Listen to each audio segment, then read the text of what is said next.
What's up, folks? Dave from Nemesis Giant here. I thought I'd take a few minutes and go into what exactly binary star systems are, since that's what we're coming to the conclusion that we have here.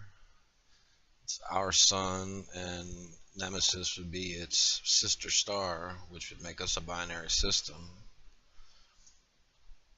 Now, I've got this from the NASA. It's Ask an Astrophysicist.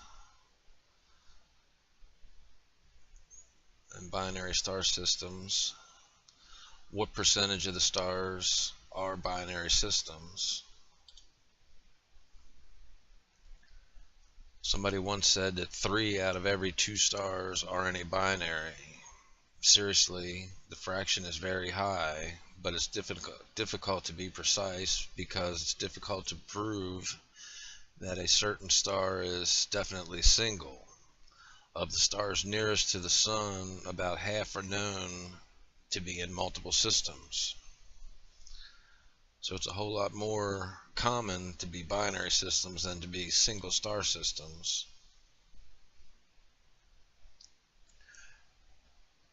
Why are there so many binary and multiple star systems? The major barrier to star formation is angular momentum.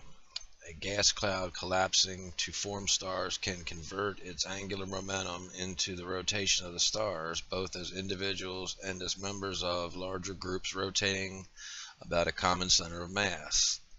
The binary stars tend to gain energy, i.e. come closer together and shorten their periods, through collisions with single stars in dense stellar environments, thus making it more difficult for single stars to form.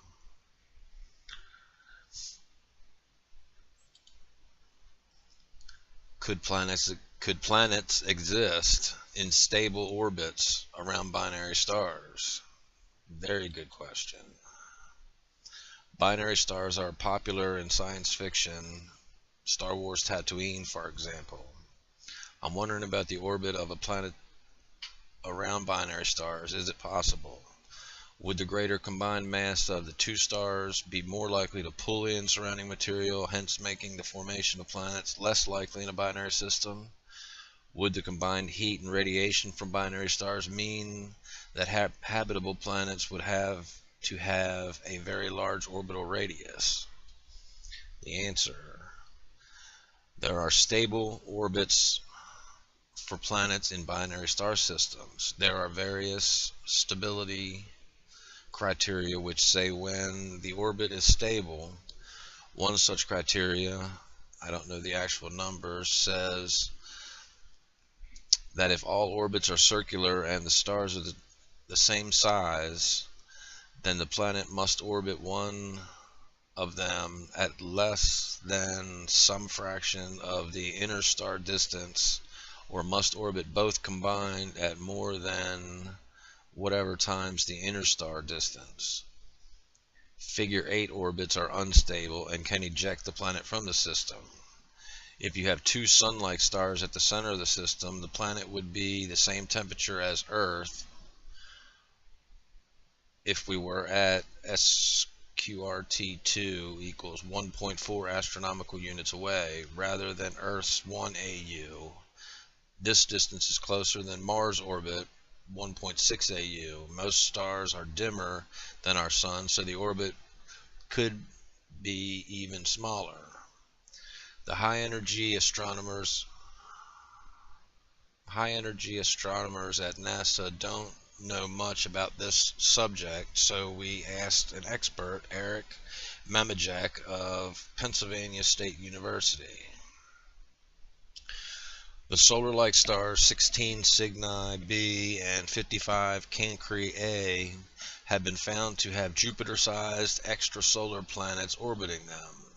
So we do have direct proof through Doppler spectroscopy methods that planets indeed form in binary systems. The formation mechanisms for forming stars and planets are very different. Planets require accretion to form. Specifically, accretion in a protoplanetary disk around the young star. Stars can form from the collapse of a molecular cloud core on their own. However, planets can only form in the disk around the star. Pulsar planets are likely formed posthumously around pulsars and are a different beast altogether. The main problem with forming planets in multiple star systems is dynamic ejection. Stars can simply lose planetesimals out of the system altogether, or even accrete them. An example of this is the Kirkwood gaps in the asteroid belt, where Jupiter doesn't allow asteroids to exist in certain orbits, and conversely it shepherds asteroids into certain other orbits. A companion star would have the similar effect, except there would be a lot less shepherding orbits. The vast majority of binary stars have eccentric orbits. It is difficult for bodies to exist in a system with two very massive bodies in an eccentric orbit.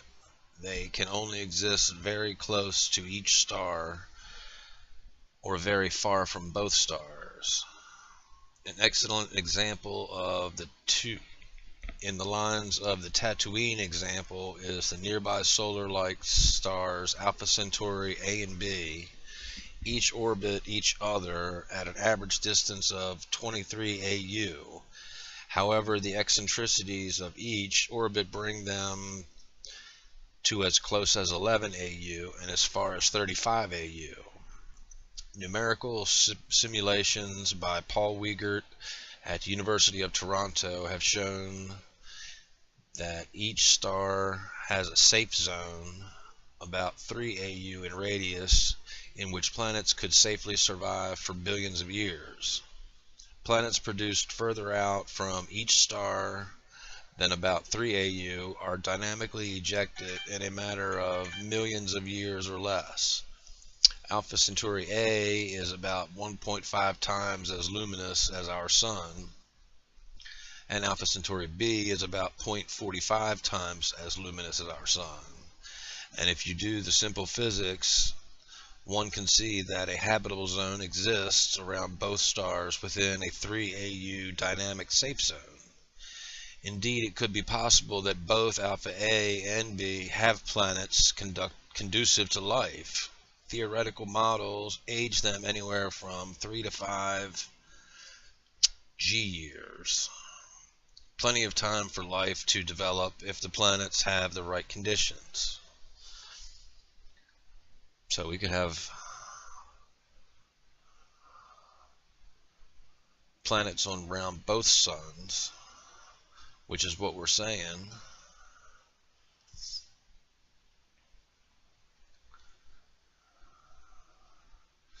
Here's what I found very interesting, because this is what I've seen happening. What is an accretion disk? This is under the cataclysmic variables. What is an accretion disk in a binary star system?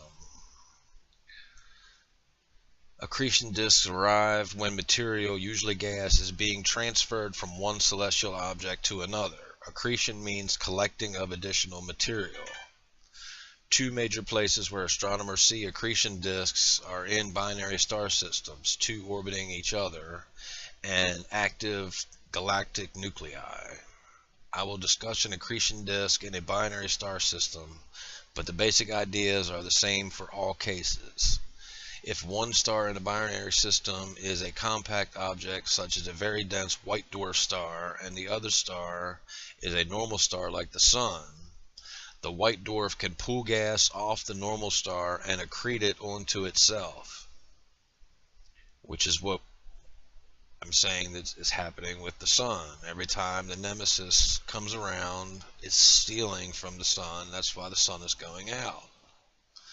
Since the stars are revolving around each other, and since angular momentum must be conserved, this gas cannot fall directly onto the white dwarf, but instead spirals in to the white dwarf, much like water spirals down a bathtub drain. Thus, material flowing from the normal star into the white dwarf piles up in a dense spinning accretion disk orbiting the white dwarf. The gas in the disk becomes very hot due to friction and being tugged on by the white dwarf, and eventually loses angular momentum and falls onto the white dwarf. Since this hot gas is being accelerated, it radiates energy, usually in X-rays, which astronomers detect and use to identify and study accretion disks. So, that would be explaining why the sun is going dark, because it's being robbed by NEMESIS, and they say it right here. And they go into X-ray bursts. What's the cause of X-ray bursts?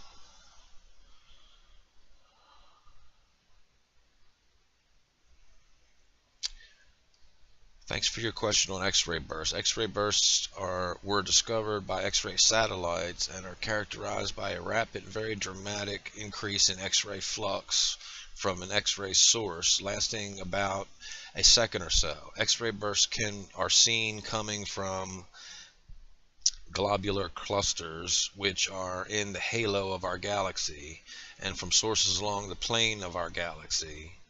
This distribution suggests they come from a population of stars that are common in the disk, X-ray binaries. An X-ray binary is a pair of stars where one member is a compact object such as a black hole or neutron star, and the other star is a normal star. The two stars orbit each other at a separation where the gravitational pull of the compact object distorts the normal star and material streams off of it and onto the compact object. In the case of X-ray bursts, we have very clear hypothesis for what is going on. Researchers have studied many bursts in detail, and from the spectra and light curves we know that a tremendous amount of energy in about 10 seconds, 10 to 30, what the sun's X-ray corona emits in about 3,000 years, is being released from an area of about 15 kilometers. This is the size that neutron stars are expected to be. Hydrogen accreted from the normal star onto the neutron star is continuously fused into helium. A layer of helium is then formed near the surface on the neutron star. When there's enough helium present, an unstable reaction occurs. Virtually all of the helium is fused into carbon at once, which we see as an explosive burst. After this, the accretion continues to take place between the two stars. After a while, there is enough material to explosively burn the helium, and another burst is seen. Studying X-ray bursts gives us insight into the accretion process between the two stars and also the conditions on the surface of the neutron star. For a particular source, X-ray astronomers catalog the bursts and duration between bursts and the energy released in bursts to get an idea of what is happening in the helium and hydrogen layers just above the neutron star surface. X-ray bursts shouldn't be confused with gamma ray bursts. Gamma ray bursts are more energetic and are distributed isotropically on the sky. No optical counterparts have been conclusively identified with any gamma ray bursts. Neutron stars may also be involved in the production of gamma ray bursts, but no one knows for sure what causes these. So that's some information on binary star systems, and it makes a whole lot of sense as to what's going on. That one star is robbing from the other in these accretion disks when they're close to each other, and that's stealing from our sun and adding to NEMESIS. So, just more questions, Ask them for yourself. See you again. Good day.